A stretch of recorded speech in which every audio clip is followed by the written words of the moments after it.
Hello everyone, myself Mayur Paryani. Welcome to YouTube channel of Edu Today in this video we will be discussing each and every detail about CAT. CAT क्या होता है, कौन कौन से colleges मिलते हैं, आपको कौन कौन से कॉलेजेस के लिए अप्लाई करना चाहिए, क्या टाइमलाइन है उसका, कब रिजल्ट्स आते हैं, what after results, merit list कैसे प्रिपेयर होती है, all these things we are going to discuss in this video. So let us start. सबसे पहले अगर हम बात करें टाइमलाइन के बारे में, तो टाइमलाइन मीन्स क्या प्रोसेस रहता है, क्या पूरा का पूरा क्रोनोलॉजी रहता है, उसको हम डिस्कस करेंगे कि किस सीक्वेंस में क्या होता है. तो सबसे पहले एप्लीकेशन स्टार्ट होती है that is in something around first week of August.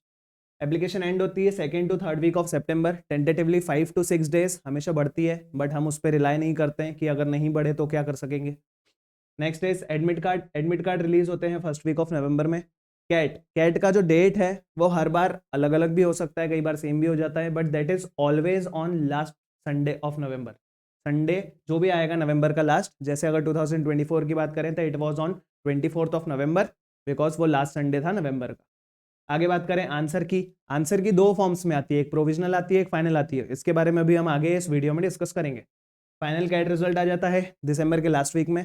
Websites पर लिखा रहता है फर्स्ट वीक ऑफ जनवरी या second week of January, but पिछले कुछ सालों का ट्रेंड बोल रहा है, और इस बार भी जैसे मैं इस वीडियो को शूट कर रहा हूँ अब तक कैट 2024 का रिजल्ट आ चुका है. फाइनली टॉकिंग अबाउट इंटरव्यूज, तो इंटरव्यू कॉल्स जो हैं वो Feb to मार्च में आ जाते हैं. ठीक है, थोड़ा सा आगे मूव करें. हम सबसे पहले एप्लीकेशन प्रोसेस को डिस्कस करेंगे. एप्लीकेशन प्रोसेस क्या मतलब हुआ कि जैसे ही फॉर्म्स रिलीज होते हैं तो उस फॉर्म में हमको क्या क्या डिटेल्स फिल करनी होगी. तो फॉर्म्स में कुछ हमको सबसे पहले बेसिक पर्सनल डिटेल्स शेयर करनी होती है, हमारा नाम, पेरेंट्स वगैरह के name, date of birth, 10th-12th का हमारा स्कोर, ग्रेजुएशन का स्कोर, ये सारी चीज़ें हमको कुछ बेसिक डिटेल्स शेयर करनी होती हैं. फिर आता है प्रिफर्ड सिटी एज इन हमसे वहाँ पर पूछा जाएगा कि आप एग्जाम कौन सी सिटी में देना चाहेंगे.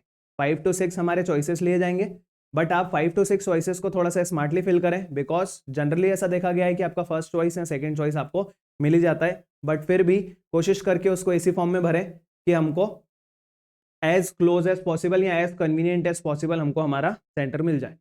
नेक्स्ट बात करें कि कौन से आईएम्स को आपको अप्लाई करना चाहिए. तो जो भी आईएम आप अप्लाई कर रहे हैं, हम सजेस्ट करते हैं कि आपको आईएम्स तो सारे फिल कर लेने चाहिए, चाहे आप उस कॉलेज में जाना चाह रहे हैं या नहीं जा रहे हैं. You should select each and every college. उनका कौन सा प्रोग्राम की अगर हम बात करें, which course do you want to apply for, हर प्रोग्राम को अप्लाई कर लें. जैसे फॉर एग्जांपल किसी कॉलेज में पीजीपी होता है, किसी कॉलेज में पीजीडीएम होता है. You should apply each and every college as well as each and every form and each and every course. सारी चीजें हमको वहां पर कंप्लीटली फिल कर लेनी चाहिए, बिकॉज अगर बाद में कॉल आ गया तो हम डिसाइड करेंगे कि हमको जाना है कि नहीं, और नहीं आया तो ठीक है, फिर तो कोई बात ही नहीं है. और आगे मूव करें. Next is application fee. Form भरते टाइम लास्ट स्टेप जो आता है दैट इज पेमेंट, कि पेमेंट हम कैसे करना चाहेंगे. तो उसके लिए हमारे पास दो ऑप्शंस रहते हैं, उन ऑप्शंस से आप फी पे कर सकते हैं. What is the fee? It is 2300 for general EWS and OBC students and it is 1150 for SC ST and PWD. This is the data for 2024. This might vary for 2025. जो भी चेंजेस आएंगे we will update you regarding that. और आगे चलें, exam के बारे में बात करें तो एग्जाम 3 स्लॉट्स में होता है. इट वाज इनिशियली 2 स्लॉट्स में होता था कोविड के पहले, बट कोविड के बाद से ये 3 स्लॉट्स में होने लगा है. पहले जो एग्जाम होता था वो 2 स्लॉट्स में था, तब 3-3 घंटे के पेपर होते थे. अब जो एग्जाम है वो तीनों स्लॉट्स में 2 आवर्स के होने लगे. So let's move to the most important thing that is exam pattern क्या है. तो एग्जाम पैटर्न के बारे में हम बात करें तो इसमें कौन कौन से सेक्शंस होते हैं और किसका क्या ड्यूरेशन है, सबसे पहले हम उसको डिस्कस करते हैं. तो अगर हम बात करें तो ये कुल मिलाकर जो पेपर होता है 120 मिनट्स का होता है, जैसा कि मैंने बोला 2 hours.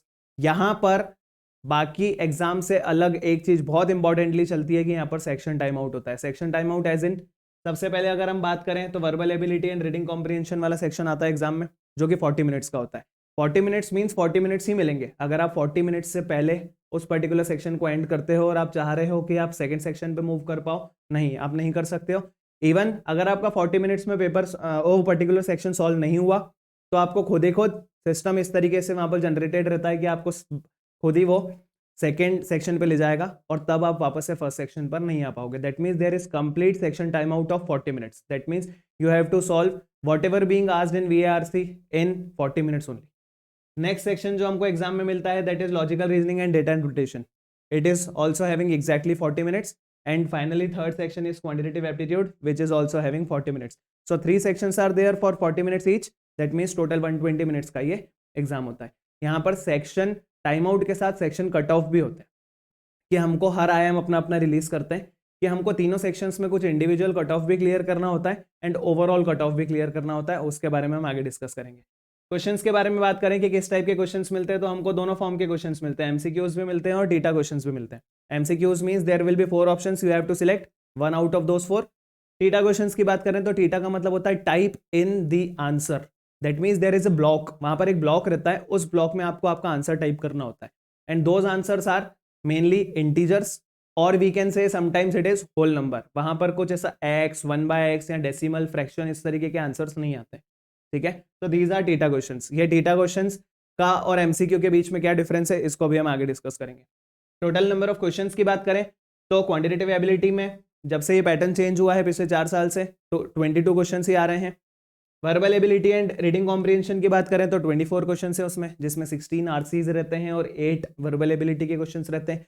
And talking about logical reasoning and data interpretation, वैसे अब तक हमेशा इसके 20 क्वेश्चन हुआ करते थे, बट लास्ट अटेम्प्ट में दैट मीन्स 2024 अटेम्प्ट में उन्होंने 2 क्वेश्चन रेज कर दिए।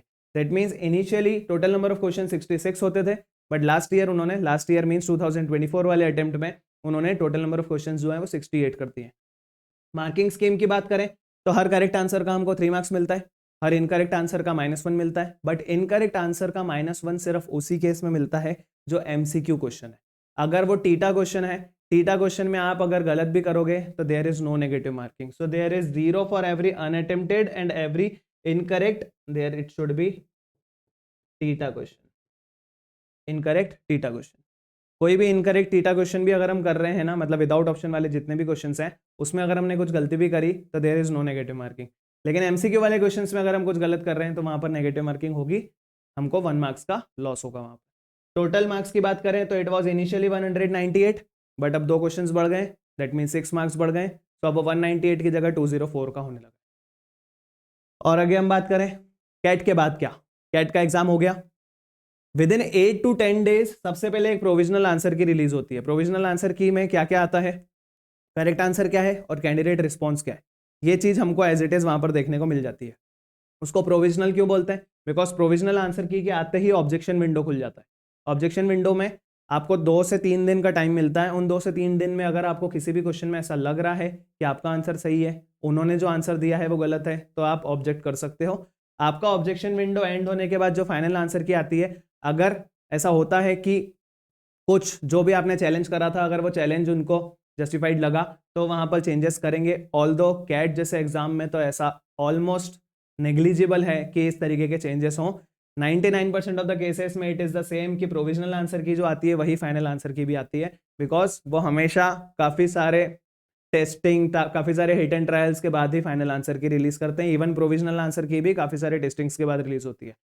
फाइनली बात करें कि final score card, final score card आता है फाइनल आंसर की के बाद। Final score card is something in 3rd to 4th week of December, 3rd to 4th week of December में फाइनल स्कोर कार्ड आ जाता है और उसके बाद फिर इंटरव्यू कॉल्स आना चालू होता है। मेरिट लिस्ट के बारे में बात करें कि इंटरव्यू कॉल्स हो गए, इंटरव्यू कॉल्स के बाद मेरिट लिस्ट कैसे बनती है, तो मेरिट लिस्ट के लिए काफी सारे पैरामीटर्स जो हैं जिन पे फोकस किया जाता है। काफी सारे पैरामीटर्स में सबसे पहले अगर हम बात करें तो फाइनल मेरिट लिस्ट किस तरीके से बनाई जाती है, that depends on firstly CAT score, CAT का आपका क्या स्कोर आया है। कुछ केसेस में 50% कैट को वेटेज मिलता है, कुछ आईएम्स जो है वो 60% भी देते हैं। और आगे बात करें वेट, that means written ability test होता है, एक ऐसे राइटिंग जैसा एक पैटर्न रहता है जो कि आपको वहां पर उस पर्टिकुलर पॉइंट ऑफ टाइम में एक टॉपिक दे दिया जाएगा जिसके ऊपर आपको लिखने को मिलेगा। फिर जीडीपीआई होता है, ग्रुप डिस्कशन और पर्सनल इंटरव्यू। वेट और जीडी में से कोई एक चीज होती है और पर्सनल इंटरव्यू हमेशा होता है। तो आपका फर्स्टली कंसिडर किया जाता है कैट स्कोर, देन वेट और जीडीपीआई का स्कोर कंसिडर होता है। नेक्स्ट होता है एकेडमिक बैकग्राउंड, दैट मीन्स आपका 10th का क्या स्कोर रहा है, 12th का क्या स्कोर रहा है, कोई को करिकुलर एक्टिविटीज वगैरह हैं क्या, ग्रेजुएशन का क्या स्कोर रहा है, ये सारी चीजें पर भी डिपेंड करता है कि आपका स्कोर फाइनल, मतलब आपका फाइनल मेरिट लिस्ट में नाम आ रहा है कि नहीं। नेक्स्ट इज वर्क एक्सपीरियंस, अगर आपके पास वर्क एक्सपीरियंस है तो आप फॉर्म फिलिंग के टाइम पर ही वर्क एक्सपीरियंस के बारे में बता देते हैं कि इतने इतने मंथ्स का, इतने इतने ईयर्स का वर्क एक्सपीरियंस है। And there are so many freshers as well, अगर आप फ्रेशर हैं तो there will be 0 work experience. उस केस में आपको वर्क एक्सपीरियंस का कोई एक्स्ट्रा एडवांटेज नहीं मिलेगा, but there are so many IIMs, so many other top B schools जो वर्क एक्सपीरियंस को उतना प्रायोरिटाइज नहीं करते हैं। आगे बात करें हम डाइवर्सिटी की, तो डाइवर्सिटी में 2 टाइप की डाइवर्सिटीज चलती हैं। एक चलती है प्रोफेशनल डाइवर्सिटी कि आप इंजीनियरिंग बैकग्राउंड है कि नॉन इंजीनियरिंग बैकग्राउंड, उससे भी काफी इंपैक्ट पड़ता है। And secondary next is gender diversity, that is आप मेल हैं कि फीमेल है। काफ़ी सारे आईआईएम्स ऐसे हैं जो फीमेल्स को कुछ अलग प्रायोरिटी देते हैं, जिसके कारण उनको किसी किसी केस में 2 पॉइंट्स एक्स्ट्रा मिलते हैं, किसी केस में 5 पॉइंट्स एक्स्ट्रा मिलते हैं। तो these are the different various parameters जो कि कंसिडर किए जाते हैं मेरिट लिस्ट को बनाने में। सो आई होप जितना भी डिटेल्स यहाँ पर हमने बताया दैट इज ऑल क्लियर। आप हमारी बैचेस को ज्वाइन करने के लिए डिस्क्रिप्शन लिंक में दिया हुआ है नंबर पर कांटेक्ट कर सकते हैं for 2025 CAT XAT NMAT SNAP batch. So that is it from my side. Thank you.